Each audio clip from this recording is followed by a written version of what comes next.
पटना में दिन दहाड़े लॉ का छात्र हर्ष की हत्या कॉलेज में कुछ दंगाई गुंडे घुस के करते हैं और लाठी से मार मार के उसे इस प्रकार से अधमरा कर देते हैं कि जब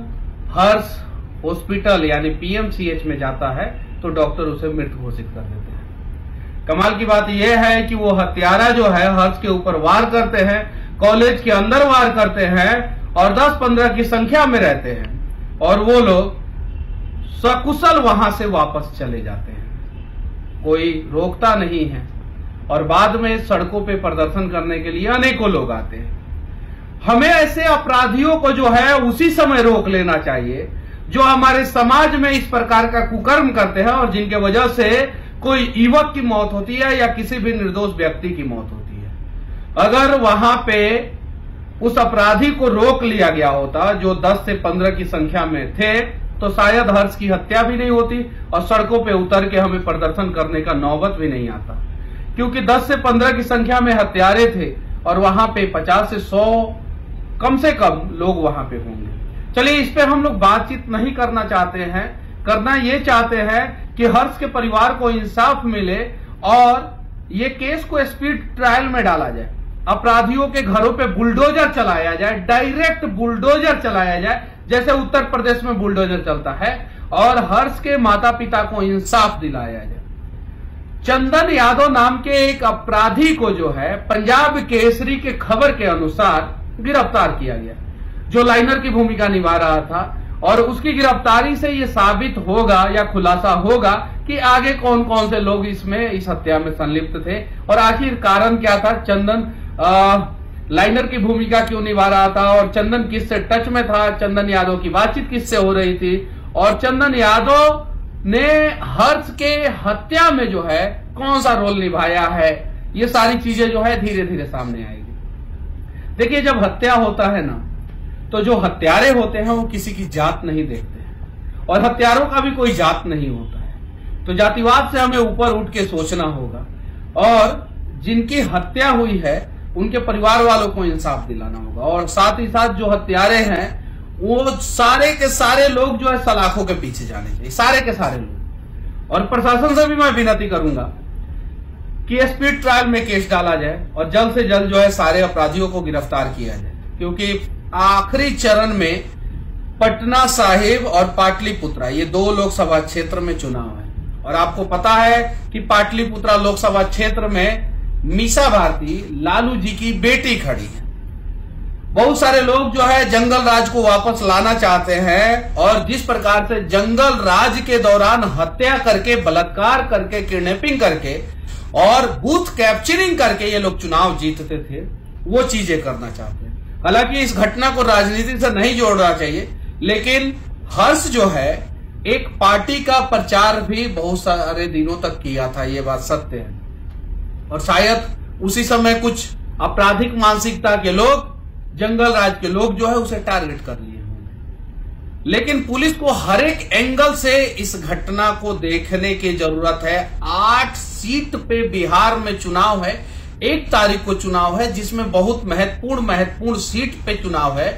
कुछ अपराधियों ने बिहार का चुनाव को प्रभावित करने के लिए भी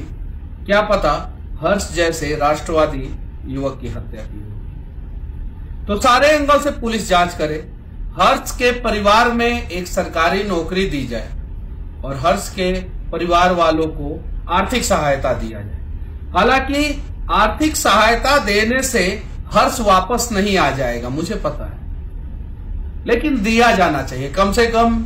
50 लाख रुपया से लेके 1 करोड़ रुपया तक आर्थिक सहायता देना चाहिए। ये मेरा मानना है, मेरा प्रश्न एक बिहार का नागरिक, एक भारत का नागरिक होने के नाते जो है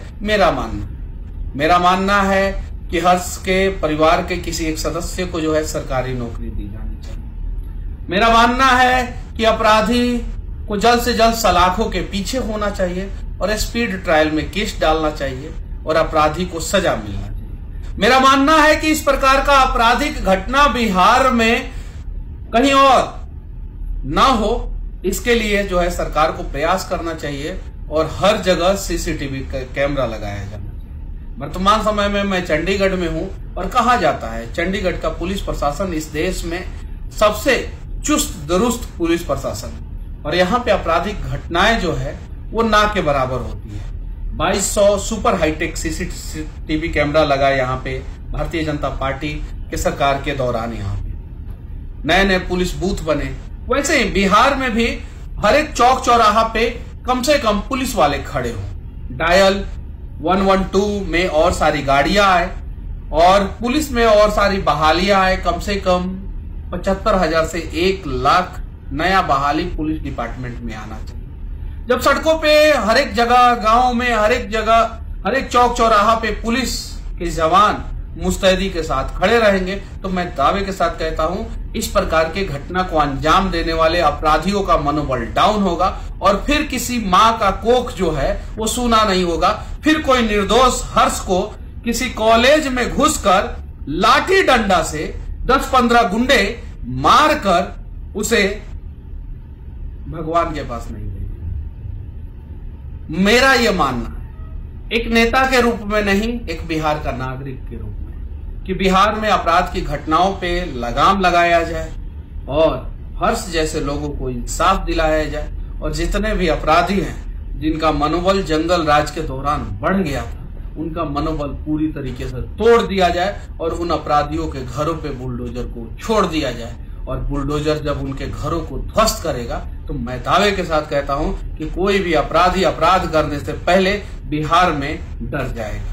बाकी ये मेरा स्वतंत्र मानना है, स्वतंत्र सोच है। आप लोग क्या सोचते हैं कमेंट करके जरूर बताना और हो सके तो हर्ष को इंसाफ दिलाने के लिए आप लोग भी अपने तरफ से प्रयास जरूर करना, क्योंकि आज के समय में डिजिटल जमाना है, सोशल मीडिया का युग है और सोशल मीडिया पे भी हम अपनी बातों को स्वतंत्र तरीके से रख सकते हैं,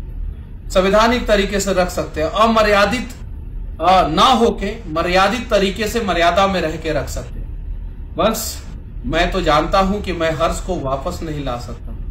लेकिन मैं इतना तो कर सकता हूं कि हर्ष के माता पिता का दुख दर्द कम करने का प्रयास कर सकता हूं। बस भगवान आप हर्ष को अपने चरण में जगह दें और बिहार की प्रशासन से मैं विनती करना चाहता हूं कि जो एक अपराधी को आपने गिरफ्तार किया है जल्द से जल्द उससे पूछताछ किया जाए और जल्द से जल्द बाकी सारे अपराधियों की गिरफ्तारी हो और सारे के सारे सलाखों के पीछे जाए। जय हिंद।